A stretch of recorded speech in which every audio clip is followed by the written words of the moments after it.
Joining me now, the Lou Dobbs Tonight A-Team, Republican strategist, former Bush administration advisor, Ron Christie, Newsday columnist, Fox News political analyst, Ellis Henican, former prosecutor, Fox News legal analyst, Ellis Wiehl. Good to have you all here. Let's start with the pictures. Should the president have decided not to release the pictures of the corpse? I agree with that decision. You Absolutely, yeah. I mean, it's not about retaliation, because those who want to retaliate against this are going to retaliate anyway, whether they see the pictures or not. It's about a couple of things. About regular Muslims. Why do we need to show that to them? Why do we need to see? Are you saying that bin Laden represents No, I'm not. Muslims? No, but they're going to. Are you saying he represents the religion?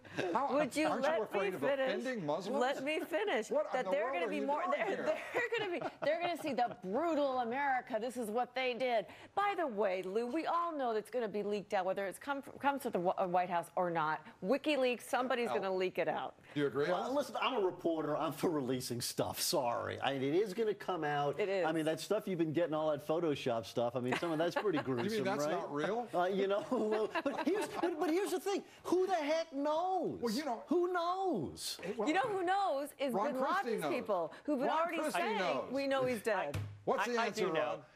Well, here's what I think about this. You know, the president made such a big deal about we needed to send the SEALs in. We needed to make sure that we had boots on the ground rather than sending bombs and destroying the entire complex. If you're going to put our men and women in harm's way to make sure that we confirm the identity of bin Laden, why not release the pictures? We have nothing to lose. The president, I think it's going to come out. It's better for it to come out sooner rather than later. He should have just released them. Well, we know one thing. There will be lots of freedom of information requests. Of course. And my guess is that every one of them will prevail, or at least the first one Shep will. already called for one today on air. Well, So, and when Shep calls for them, that's it. Yeah, it's all Shepard Smith. I'm sorry, go ahead. No, you know what this does, honestly? This has been so good for Barack Obama. I mean, come on, it's been a huge triumph. But there are people out there, Ron, I'm not mentioning any names, but who want to find something in this to complain about, and maybe this is something to complain about. Something to complain about. How could you find something to complain about in this country? Exactly. Things are going swimmingly. Come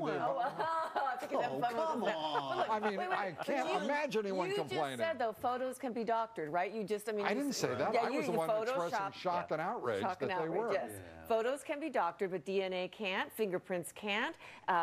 Teeth comparisons can't. Does anybody not Are you believe disproving or substantiating the case? I can't figure it out. I'm not sure either. I'm a lawyer. I talk out of both sides of my mouth. But bin Laden's, here's the proof in the pudding. The bin Laden's own people are saying, we're going to get revenge for his death. Well, then they must believe he's dead. Okay, fair enough. And imams calling for revenge for a holy warrior. I get confused with this religion thing and terrorism.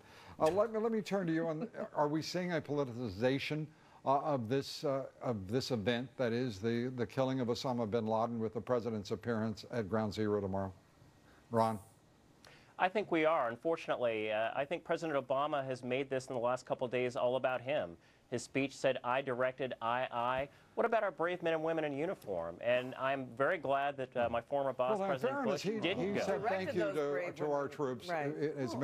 Of course, but again, Lou, the first time in 2.5 years in office that now, of all times, he decides to go to Ground Zero, and now he selectively decides to meet with Ground Zero families. Ellis is in distress here, Ron. You put him into distress. The good news. I did. mean, listen, these are tough times. I mean, we got to grab onto the good stuff when it happens. This is a good thing. I mean, is there politics involved in this? Of course there is. They're politicians. Now I truly am shocked and outraged. But I don't think it's been. I'm stunned. There's been nothing unseemly Wait a second. yet. He can't lose for winning. If he comes here, then he's looking like he's being self-aggrandizing. If he doesn't come here, then he looks like he's not caring. Right. And the Bush invitation, too, by the way. If he'd invited him, it was mean. If he didn't invite him, it was mean. He did the right thing. So it was gracious for him to invite the former president, and I thought the former president was gracious not to go. We have one commander-in-chief. Let President Obama speak for the American people. And I will say grace over all of this and say thank you very much for all of it. God bless you.